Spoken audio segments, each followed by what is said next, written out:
What's up, guys? It's Nicholas, and today we're going to be talking about something that I am super excited about, and that is, of course, as you can see from the title, the Steam Link mobile app.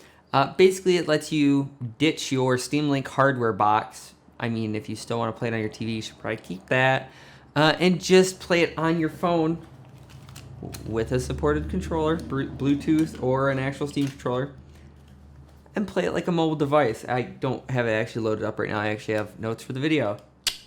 Preparedness. But it lets you hook that up and then play your favorite games on, as long as they support a controller, in bed, on the couch, or wherever you want without having to lug around a gaming laptop or some other means of doing it. As far as I can find, it is the easiest way to play your Steam games on the go around your, I shouldn't say on the go, around your house. Can't play them off your own network without some VPN voodoo, but we won't be touching on that today. So why am I personally excited for this? Because this means no more janky bed battle stations with the aforementioned gaming laptop, laying in bed trying to find a place for a mouse, or plugging in my Xbox dongle for my wireless controller and having that almost get sheared off when I kick it with my leg. And yeah, Amber is so much happier that I don't keep bringing my laptop up to bed trying to play video games. This works out so much smoother. Albeit, like I said, I am limited to games that support controllers. So yes, there's a lot of those, but still does limit it down. And I do want to state before going any further into this, this is only available on Android devices, not on Apple devices. Apple said that it does have a conflict of interest with the App Store guidelines. I don't exactly know what that means. I did reach out to Apple, and guys, I didn't reach out to Apple, okay? You really think I reached out to Apple? If I could get a reply from Apple, I mean, that'd be like next level, I think.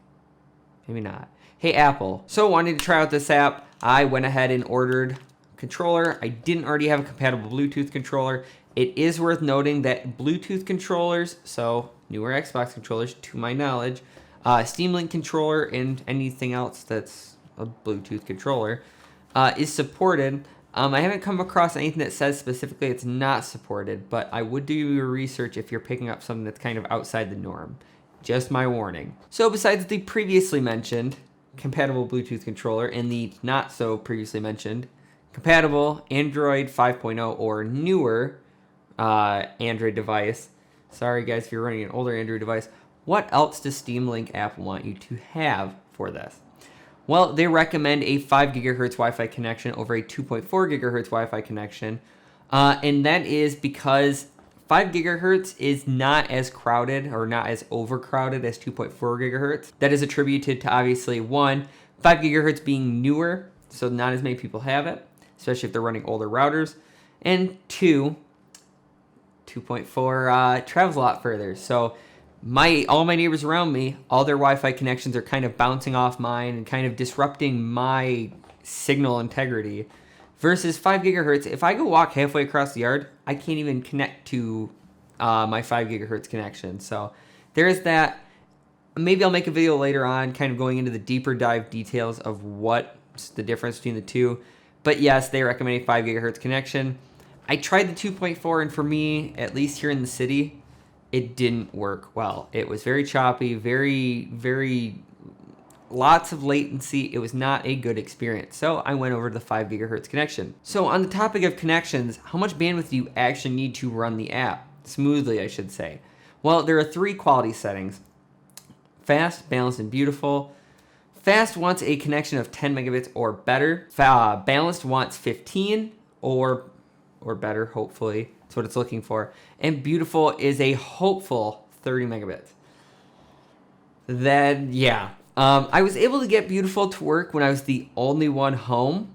But when Amber would come home and she'd start streaming video or whatever, it was hit or miss. Sometimes I'd have perfect connection. Sometimes it'd get really choppy and the graphics would just drop right down. It would be super pixelated, artifacts everywhere. I typically had a very good experience with balanced. No matter how much load was on my network, I guess it is half of what beautiful is.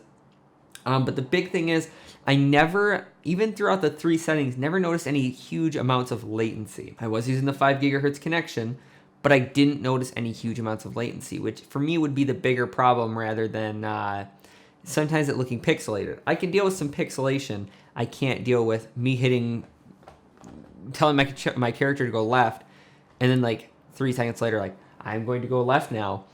That doesn't work for me. That will make me sick and sick of the app. But nothing like that. It was a very snappy experience. Your mileage may vary. Obviously, it depends on your home network. You might have a better experience than me. You might be able to run beautiful all day long, no matter if 4K Netflix streaming. It doesn't matter. Just do it. I would actually be interested to hear if any of you guys have had an experience like that, because I'm wondering if I should upgrade my network. Be super helpful. Then I can tell Amber that I need to upgrade my... I don't know why I'm whispering this way, because the microphone's up here. But then I can tell Amber that I need to upgrade my our network. So definitely leave that down in the comments. So after selecting your quality setting of choice, one that your network can hopefully carry pretty consistently, the app just wants to double check that you do have a compatible computer online your network with Steam open, connect to it, and then you're ready to start playing. And honestly, the big screen mode or big picture mode, whatever they call it, runs pretty well on any screen I've seen so far. I do have it on this, so obviously wherever my controller is. I haven't tried it on any of my tablets yet. I might try that later. But I was more interested in like having a handheld device that could play Steam games. So if you guys tried it on a tablet, definitely let me know. But my big problem is, and the reason I'm interested in the tablets and how it works is, my biggest problem was playing games like, because I tested Witcher 3, Borderlands 2, PUBG. Those are the 3 games I really, really played hard. Borderlands, obviously a shooter, worked just fine. Witcher 3 is where my problem came in. Well, there were some button mapping issues, but that's more of the Moga Hero power. The map is so tiny in the corner, and there's so many densely packed details. It was just like, try reading that. And yes, you can zoom in on the screen, but the problem is that's really buggy and not really a solution for my problem. If I have to zoom in every time and then it exits out of the game because it crashed or froze, don't really want to do that. Like I said, this is just a beta. It's not 100% stable. So you've been warned.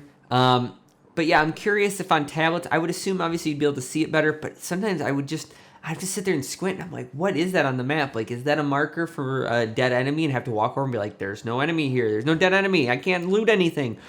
Where is the stuff that I need? But yeah, that's just me nitpicking, because then again, as big as this screen is, it does have black bars on the side when I'm playing the game. So yeah, with the tablet or obviously on the TV, it would be a lot bigger. Now on to the games. So Witcher 3 played pretty well, and it was pretty crisp. Not the best, but it was pretty crisp. Borderlands 2 obviously ran fantastic. Nothing that I noticed that is an older game though. So yeah, I don't know if that plays anything into it. PUBG, on the other hand, I was playing with the controller. I don't know what I was expecting, but I'm sure it ended just as poorly as you guys all think it did. So I'll just leave it at that. I won't even put B-roll. Maybe I will. Maybe I'll put B-roll of me getting just massacred in PUBG on mobile. It was bad. But I had to try it. I had to do it for science, you guys. I had to. So my final comment is, yes, it is in beta. Yes, like I said, it is buggy. There's certain things you'll touch the screen and it's just like bloop. But you can also, and from my testing, it's all worked, put your computer into standby mode, put your computer into sleep mode, put your computer into actually just shut it down. And if you have Wake on LAN, you can turn it on from the Steam app too. So there is that. I haven't done a ton of testing with it, but so far it seems to have worked anytime I've tried it. So your mileage may vary again, but it seems to be working pretty okay. So overall, I think this app has tons of potential if they keep working on it.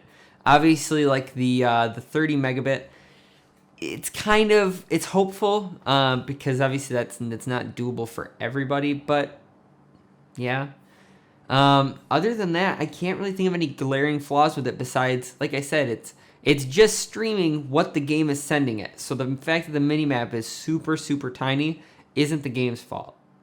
That isn't the app's fault. It is the game's fault. But it isn't meant to be played on a screen yay big. So there is that. But other than that, it has so much potential, and I'm so excited to see where this goes, and see maybe down the road you will be able to play it on the go. I'll be able to turn on my computer in the car from my Steam Link Mobile and just play. Like I said, VPN Voodoo, I could do that now, but maybe one day. So what do you guys think of the Steam Link Mobile app? Do you love it? Are you still using it? Or did you delete it out of disappointment right away? Definitely let me know down in the comments. Let me know what you're thinking of it, or if, like I said, you're just not using it anymore. Oh, and let me know if you do think I should do a standalone review on the Moga Power Pro, because I'd be more than happy to. This thing has exceeded my expectations for 20 bucks, but that isn't saying much. All right, everybody, so if you enjoyed the video, make sure to leave it a like. Make sure you subscribe to the channel for more content like this and different kinds of content. Both are greatly appreciated. Our Twitch channel is down in the description. We do a lot of gaming live streams over there. A lot of weird stuff. That's kind of like I'll put it, the TheNootLinja After Dark game streams. Things get wild over there, okay? But make sure to follow us on there so you're notified whenever we go live. Twitter and Instagram down in the description. Also, make sure to follow us on those. We're pretty much on all social medias except I think Facebook. It's kind of the one that we've avoided. Not going to do that. No. But yeah, thank you guys so much for joining me, and I'll see you guys in the next video.